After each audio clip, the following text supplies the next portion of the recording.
Hi guys, welcome back to a new video, and today we're going to be ranking all the Genesis albums from worst to best. Now, I know that you guys voted for this, so so if you don't like it, then it's not my fault. But no, we're gonna get right into this, not waste any time with a long intro. You guys don't know who Genesis is, I don't need to introduce them to you guys, so let's get started. So, number 15 on the list, the lowest one, is From Genesis to Revelation. This is their first album from 1969, and it's very different from what they would usually be known for. I mean, some of the songs are good, I like The Serpent and The Conqueror, and some of them have catchy hooks, like Am I Very Wrong? What else is there that I really like? I don't know. There's some other good songs on there, but most of it is very forgettable for me, and I don't return to it that much. Number 14 is We Can't Dance from 91. It's their second to last album. And when I first listened to this album, I hated it. I got so bored. It was so boring. There wasn't really much. I didn't really find it interesting at all. I just thought, dumb pop stuff. But listening to it again, it is better than I remember it, definitely. And I like some of the songs. Like, I really like No Son of Mine. I really like I Can't Dance. And other songs like Dreaming While You Sleep and Driving the Last Bike or Fading Lights are pretty cool. And some parts are pretty catchy, especially Dreaming While You Sleep. But most of this, like, Hold On My Heart, is so... I hate it. Hate that song. Jesus, He Knows Me is not that great. What else?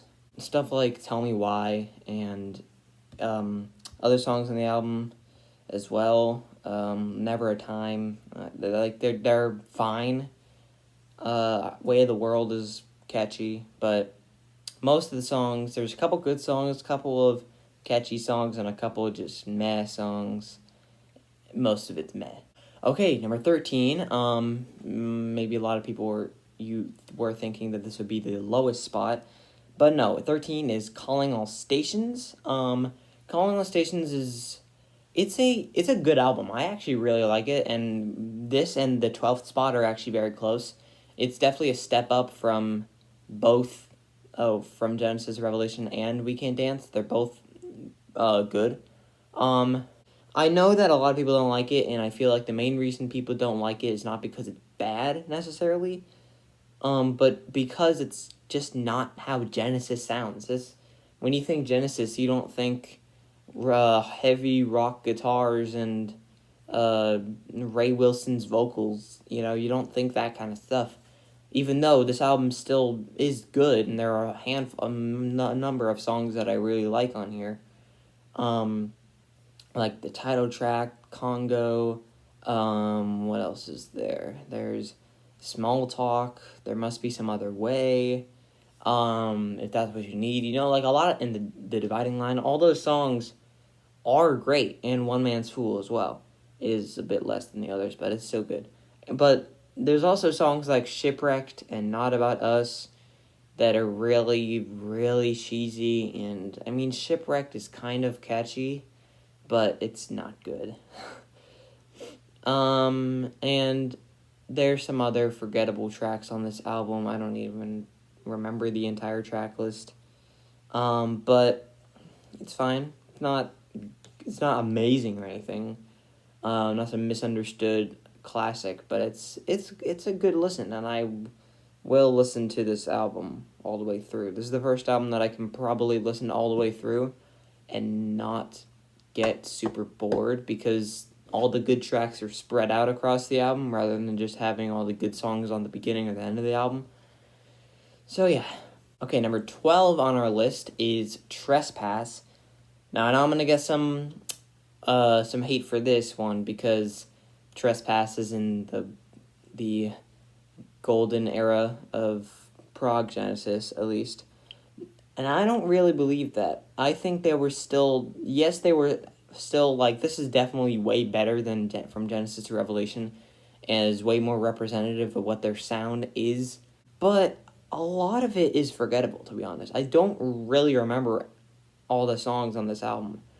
Like, I remember Looking for Someone. I love that. The hook starts with vocals. And Visions of Angels is good.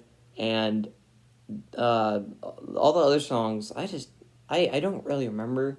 But the one saving grace, and the reason why this is higher than Calling All Stations is because of The Knife. The final song is one of my favorite Genesis songs. It's like one of their heaviest, and I like heavy. Just give me a heavy Genesis track, and I'll be right with you the whole time. Even though it's 9 minutes, it really doesn't feel like it, and I love the message of the song. It's cool. It's dark, but it's cool, and I like how he sings it, and he's singing really fast in some parts as well. I wouldn't call it rapping, but it's fast singing. Okay, number 11 on this list is Abacab, which, from 1981. This is right after Duke, which, I'll talk about that later in the video. But this is a very, not as direct change as some people make it out to be, but it's still a great album. It has some great songs. I love the title track. And what other songs on there? Keep It Dark. I actually didn't really understand the lyrics for a while on Keep It Dark, but now that I read them closer and read the genius annotations and whatever, it makes a lot more sense, and I like the song more now because of it. And yeah, it's a great album. Dodo and Lurker is probably my favorite song on this album. It's really good. It's basically prog Genesis, but basically just all in, if you had a prog Genesis song, those just all in 4/4. But like the structure of it and the instrumentation is definitely great. Who Done It? I know a lot of people would say that it's one of their worst songs. I like it. It's so funny that I just can't help but, like, I will purposely turn on Who Done It. I know there's some people who'd be like, you would purposely turn on Who Done It? What is wrong with you? But I would purposely turn it on because it's funny. It's such a funny song, and it's not long enough to where it feels like it gets drawn out for so long, at least for me. Number 10 on our list is Invisible Touch. Yes, I have this one on vinyl. This is an interesting album because this is when they really started. Honestly, I kind of, and I don't fact check me on this. I know I'm probably wrong, but I feel like they made Invisible Touch before they made all the other songs on this album, like Tonight, Land of Confusion, Domino, and the Brazilian, those kind of songs. I feel like Invisible Touch was first, and after they made Invisible Touch and realized that this was going to be a big single, they were like, oh crap, we like made this entire like proggy synth album, and now we need to, that's not finished, and now we're gonna have a hit song on it that's like synthy and poppy and no weirdness whatsoever, just a straight up pop song. We need to add some other songs like that on here. And then so they added In Too Deep, Throwing It All Away, and anything she does is kind of the odd one out. Because like Tonight, Land of Confusion, Domino, and the Brazilian, I love all those songs. The Brazilian is such an interesting song. Like, it's nothing like anything else in the Genesis catalog, and I love it for that. It's so different, and in a good way, and the guitar solo at the end is just brilliant. Tonight is honestly one of my favorite. I know that it's still somewhat poppy and somewhat like, just pop song, but I think it has a lot more depth, a lot more depth to it than, Invisible Touch or Throwing It All Away or In Too Deep does. Land of Confusion can also have the same argument, but I think again there's a lot more to the lyrics. There's definitely a lot more to the lyrics than Tonight or Invisible Touch.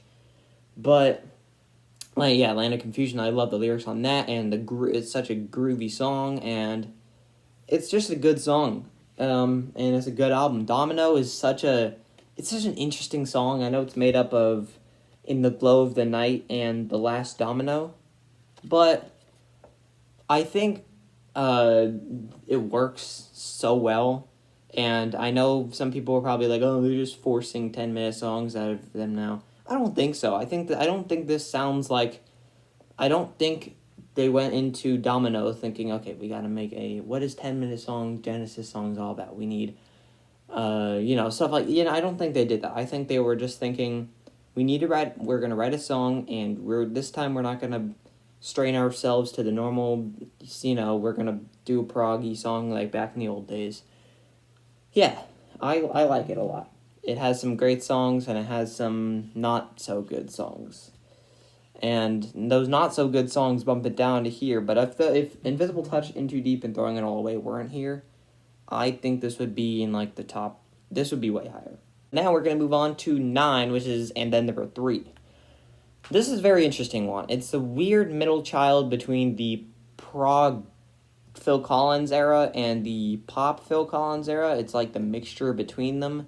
Even though they're kind of already doing that on Wind and Wuthering, but I still would label them prog on that album, and I would guess I would still label them. This album's it's a very interesting album, because some of the honestly, most of these songs I don't remember that well, and then when I listen to the album, and I'm like, and then there were 3, kind of forgettable album, don't remember much songs from it, but then but then I put it on, and I'm like, wow, this is such a good album.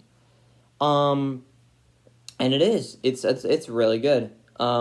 There's some great songs on it. I love Scenes from a Night's Dream. It's such a interesting song. I love this storytelling that Phil Collins and all the other... I love the lyrics on this album. Like, they're very storytelling-ish. And I know that's... But I feel like that really shines here more than a lot of the other albums that they've done that have storytelling lyrics.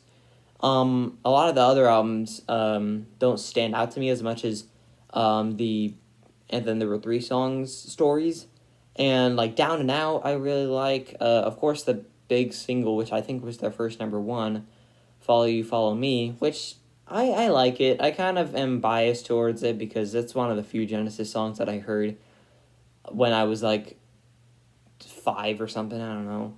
And so it was one that has stuck with me, and so for that reason I like it. And it's not fully a pop song. They still have that cool synth solo, and the drums are actually pretty complex, I think, if I remember correctly. Like more complex than you would think for a normal pop song than just doot cat, doot cat, doot cat. It's fine. I like a lot of the other songs on there. Some songs like Say It's Alright, Joe aren't great, but they're still fine. I can get past them. I can listen to them and not be like, ugh, this is so boring and so dumb. I can just listen to it and be like, that was fine. And now in 8th place we have the self-titled Genesis album from 83, or some people call it Shapes. I just call it Genesis because why would you call it Shapes? I mean, the album cover has shapes on it, but it's like calling this album Hand or something. Genesis takes the number 8th spot, and then it's their best album out of the poppy era. I wouldn't consider Duke part of the poppy era, but yeah, this is the best album from the pop era because it's the least pop out of the era. Also, like it has Mama is such a good song. Yes, I know it is kind of a ripoff of In the Air Tonight, with the same build up with the electronic drums and the minimal instruments for a long time, and then heavy hitting drums for the last couple minutes. But I think honestly this is better than In the Air Tonight. It has more of a impact. It takes longer, and at the end, holy crap, this is probably one of Phil Collins', if not his best vocal performance he's ever done on any Genesis song. That's probably the best that he's ever done, because and the guitar solo at the end, and he's saying don't go, it's so good. It's so good. But the rest of the album is still good too. That's All, which was of course a really popular hit for them. I still like it. It does have some cheesy 80s love pop lyrics, like, more than I want you. You know, the whatever bridge chorus, I don't know how to label it. But I still like it. It's still cool, and it has a nice groove to it. And then we have Home by the Sea and Second Home by the Sea, which I love. I love both of these songs. They're both so good. And I think they both really shine, and especially Second Home by the Sea. Man, that jam session in Second Home by the Sea is so good. Like it's so diverse. It's not just the same thing over and over. Or maybe drum wise it is, but like the guitar solo that comes in, and then how he reprises one of the verses from Home by the Sea is great. And then after that, we have Illegal Alien, which I'm still on the fence about. I don't really love it, but it's fine. It's catchy, if anything else. Then the album kind of gets worse. We get, Taking It All Too Hard, which I don't really like. Just a Job to Do is okay. It's gonna get better. It's not good. But Silver Rainbow is. I love Silver Rainbow. It's a great song. And I really like it. It has a really catchy chorus, and like more than a lot of the other pop songs from this era, by Genesis. And yeah, it's a great album, and it's a great song, and it's a great album. I love this album, and yeah. Okay, in 7th place we have Wind and Wuthering from 76. Their second album from 76. This one is their last one to feature Steve Hackett, I think. Yeah. This one is where I think they hit it best, or not best. I think Duke is where they hit it best. But Wind and Wuthering is their second best attempt at being pop while still having a definite prog edge. Like, I think they're definitely still in their prog era here. They definitely still have that progginess. I love 11th Earl of Mar. It's such a good song. It's such a good way to kick off the album, and maybe even the best song on the album, possibly. So good. One for the Vine is good too. Your Own Special Way was, of course, the poppy single, but I wouldn't really call it that poppy. It's more just, catchy and chorusy single. I wouldn't call it a pop song. I would just call it a song that is meant to be a single, more like they wrote it as a single, more than a pop song. What Gorilla, interesting name. I don't even really remember that song because I don't really return to it that much. All in a Mouse's Night is pretty cool. Again, that storytelling aspect that I like. Blood on the Rooftops is also good. And then right at the end, they put the best medley of songs, which is In That Quiet Earth, Unquiet Sleep, Slumber for the Sleepers, or whatever. I don't remember what. I think it's Unquiet Sleep for the Sleepers, In That Quiet Earth, and Afterglow. I love all three of those songs. Specifically, In That Quiet Earth is so good. It's so, it starts out as a very, I love the riff at the first 2 minutes, and then after that, it just all of a sudden gets super heavy. I know some people might criticize Tony Banks, a lot of this. It's very keyboard heavy, and he with different keyboard sounds, but I still like it, and I think it definitely benefits from that, from having 4 members, which I think something that they lost along the way, of course, because Steve Hackett left, but you know what I mean. This is still a great album. Great album.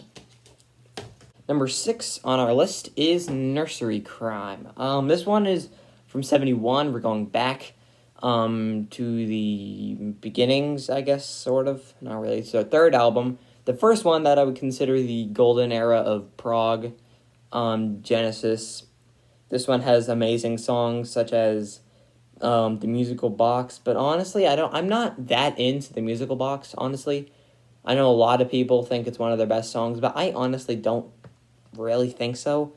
Maybe I just need to listen to it more, but every time I listen to it, I'm just like, okay, well, it's cool. I like it. I definitely don't hate it. It's a good song. But I like the two other long songs on the album. The Return of the Giant Hogweed and The Fountain of Salmacis, almost the exact length. And man, those two songs are great. Especially they're so good. Like, I don't know how. Like, they somehow fill up the space. Like, The Return of the Giant Hogweed, like, the ending is so crazy, and, like, drums are going full force, and the keyboards, and I think Mellotron, I guess, and stuff like that. It's just insane. And Fountain of Salmacis is really one of their best prog songs. I love it, and it has such a diverse, like, I love the keyboard intro at the beginning, and, like, the storytelling again on both songs. It's great. And the rest of the album, I like Harold the Barrel as well. That's a good song as well. The rest of the other songs I'm not too into. I don't love Harlequin for Absent Friends is not great. Seven Stones is good, but eh. Number 5 on our list is Trick of the Tail. Now, this album is an interesting album for me. I used to only listen to the last 3 songs, Ripples, Trick of the Tail, and Lost Endos. I think because I only listened to those last 3, it still is why I think that those 3 songs are the best on the album, and some of Genesis' best songs. I'll get to those songs later. But, like, Squonk, Dance on a Volcano, I love the intro to Dance on a Volcano and how they use it again in Los Endos. Like, it's so, like, the boom, that, it's so good. And also, Robert Your Soul and Battery is not great. Same thing with Entangled. I do really like Squonk, and what was the other one? Madman Moon is good too. But Ripples is such a... I honestly, sometimes I can't listen to that song because it's so beautiful. Wow. It's such a beautiful song, and it's all played so well. I can't believe it had a music video when it was like a single or something. Like, that's crazy because it's such a non-single song. I mean, I guess it kind of is. The chorus is really catchy. But it's like, there's like a 3-minute or 2-minute segment where there's no vocals, and it's just intricate playing, and I love the backwards guitar sounds. I think they're backwards guitar sounds in the middle section. It's such a beautiful song, and honestly makes me cry sometimes, I'll be honest. Yes, it does. A Trick of the Tail, the title track, I think it's pretty good. I like it. It's a very interesting song. It has a groove to it, and it's a cool song.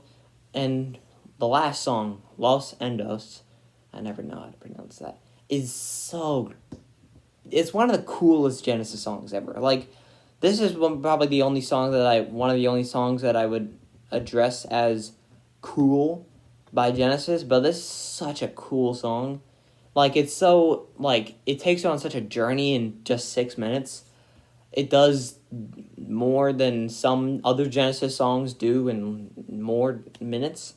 Like, it's so much, and I know that part of it is taken from, like, Squonk and Dance on Volcano, but I don't freaking care. And also the lyrics, I'm really sad they don't sing those lyrics in the live songs, because I really like them, even though it's just lines from Supper's Ready, but it's still great. There's an angel standing in the sun for you to get back home. I love the way they sing that, and it's just great. It's such an interesting song. The drums are super hard. Have you ever tried playing that song on drum set? Holy crap, you will not be able to, I guarantee. You would take months of practice, that's all I'm saying. Okay, I gotta go a bit faster because I don't want this video be like 40 minutes long, although it may already be, I don't know.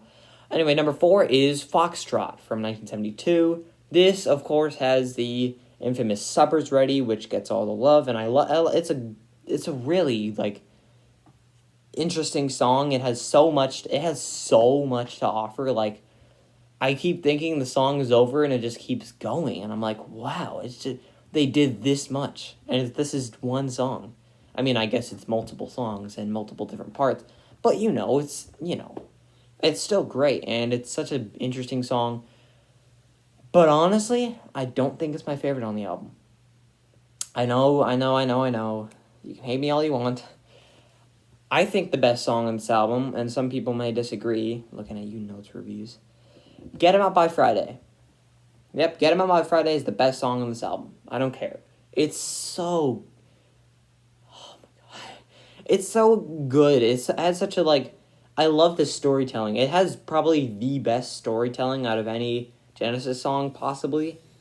And I think it really does benefit from that. Definitely, if I didn't know the story, I don't think this would be my favorite off the album, but it's so good. It has such a...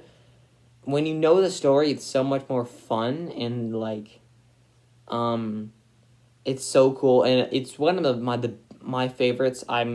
There's gonna be a video of me drumming to Get 'Em Out by Friday somewhat soon. Don't know when, but it'll happen soon. And just really good. Get 'Em Out by Friday is such a good song. It's so interesting. The storytelling is so complex, and it's such a fun song to drum as well. That's kind of also what made me put it, is because it's such a fun song. Other songs like Watch With the Skies, I also really like. I love the Mellotron intro.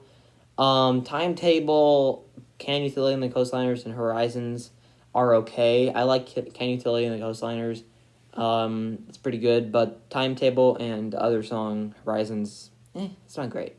Now at number 3 on our list, I can't find my vinyl for it, even though I have it. Selling England by the Pound. Now, I know a lot of people put this as their number 1, but I think 2 albums are just better, obviously. That's why it's at number 3. This album is still amazing. We have Dancing with the Moonlit Night was the first song that really got me into prog Genesis. I mean, I was already aware of their pop stuff, but I never heard much of their prog stuff. And Selling England by the Pound is the first prog album by Genesis that I ever checked out. And since Dancing with the Moonlit Night is the first song, right when it gets super fast and the guitar solo starts going, I was blown away. It was so good. I honestly, and the rest of the album is so great. I Know What I Like in Your Wardrobe is their first pop song, but I still really like it. It's still a great song. It has it's so fun, and so Peter Gabriel's just so charismatic. I think I'm using that word correctly. The vocal delivery and stuff, and all the different characters that he voices and stuff, which shines perfectly on the Battle of Epping Forest, which is an amazing song. I know some people don't like it because, and I honestly don't really know why. How could you not like Battle of Epping Forest? Who are you? But whatever. It's still great, and it takes on such a ride. It's the longest song on the album, and one of their longest songs ever. And it really, it's so, I love the way it ends, just still one left alive. Must be a draw. It's almost like the whole war didn't matter, and it was just, guess it's a draw. Oh well. I guess we're just gonna toss a coin to settle this score. That's such a funny ending for me, but also the ending of the song is so great, and how it changes from multiple different parts. It's just so great. For the Fifth is another one of my favorite Genesis songs ever. It's also a really fun song to drum. I did an entire drum cover of it. If you want to see that, I'll leave in the link in the description to check that video out of me drumming to it. But yeah, it's so fun, and it's such an interesting song. The guitar solo in Fourth or Fifth is probably my favorite Genesis guitar solo ever.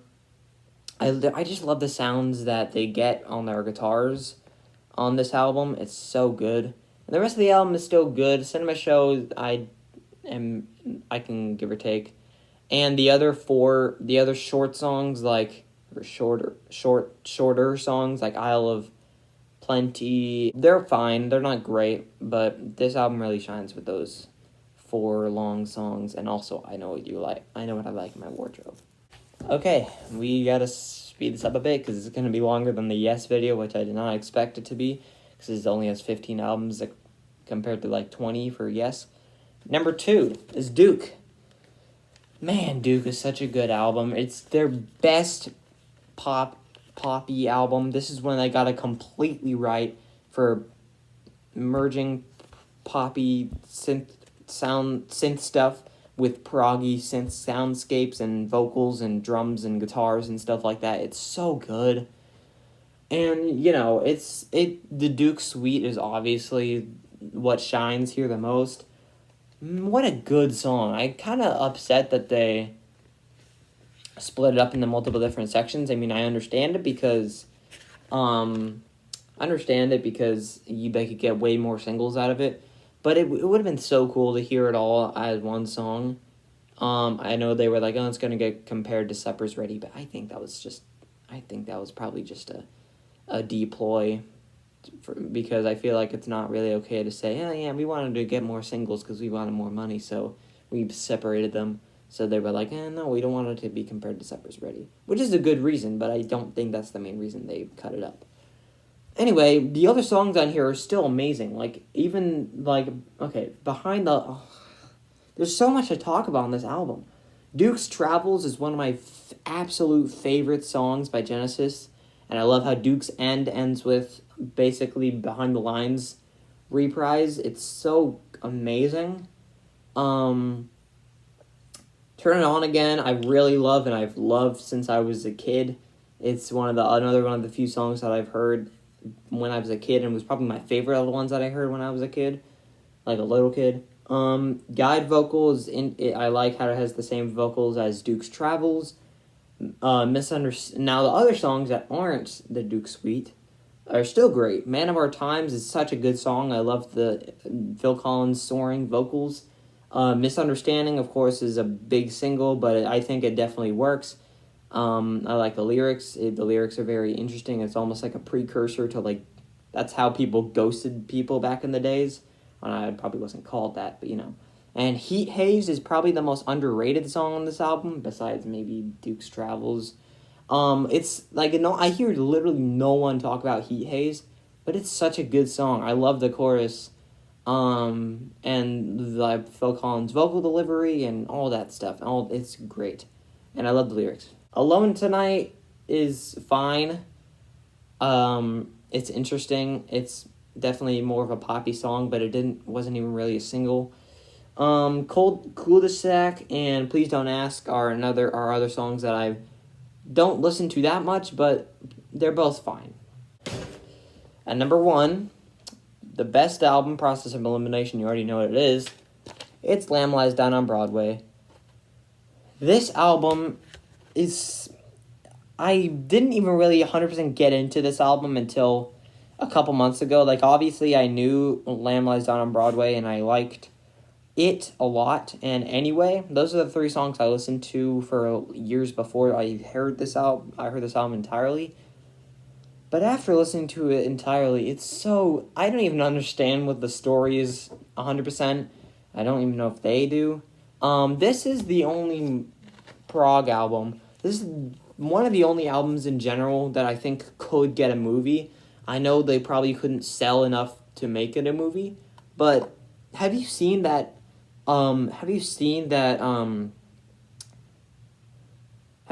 video by the one guy who animated the entirety of this album?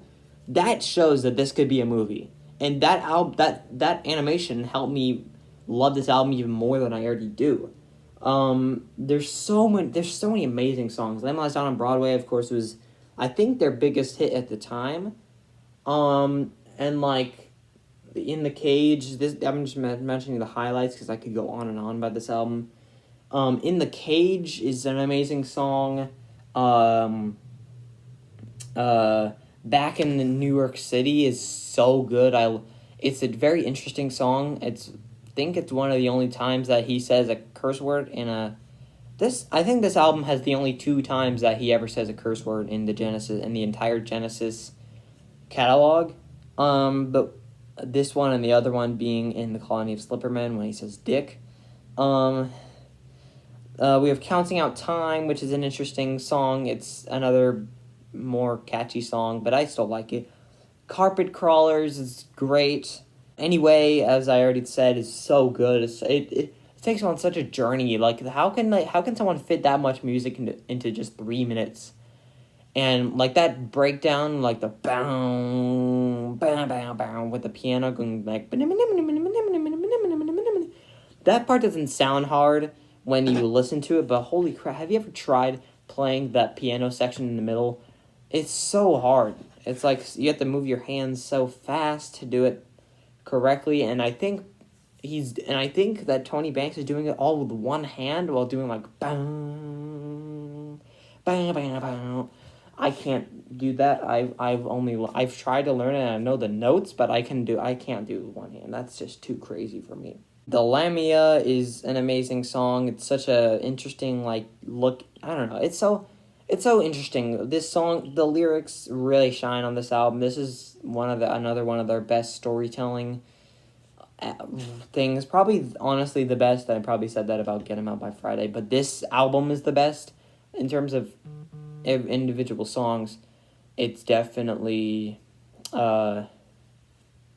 it's definitely. Get 'Em Out by Friday is better in terms of individual songs, but this album is definitely the best storytelling. Honestly, some of the best storytelling ever.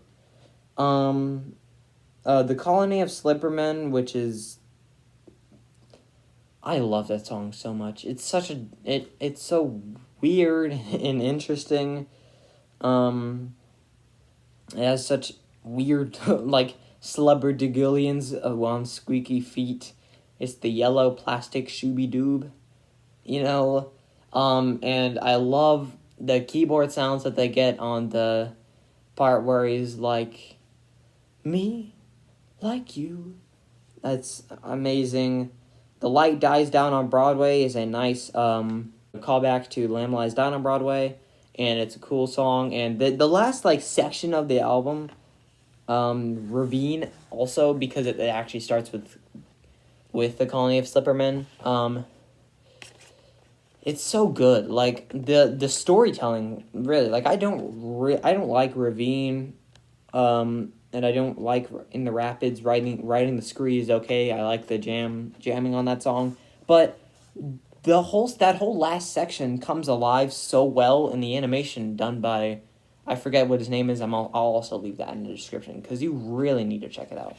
And then it just has the perfect ending. I know some people are like, why this is a weird ending, and I'm pretty sure even the band admits that this end was unfinished, and it was kind of unfinished. But I think it's a good way to end things off. It's it's just showing that it is always going to be there. What is it?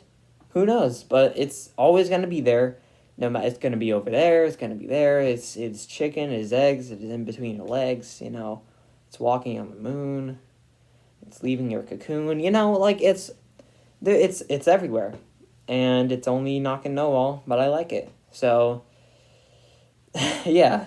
Although it does make me,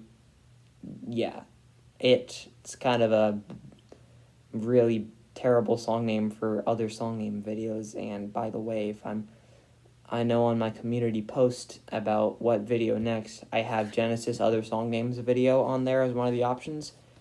I'm not counting all the times that they say it in the Genesis discography because it's 700 times. I'm not doing that. Screw that.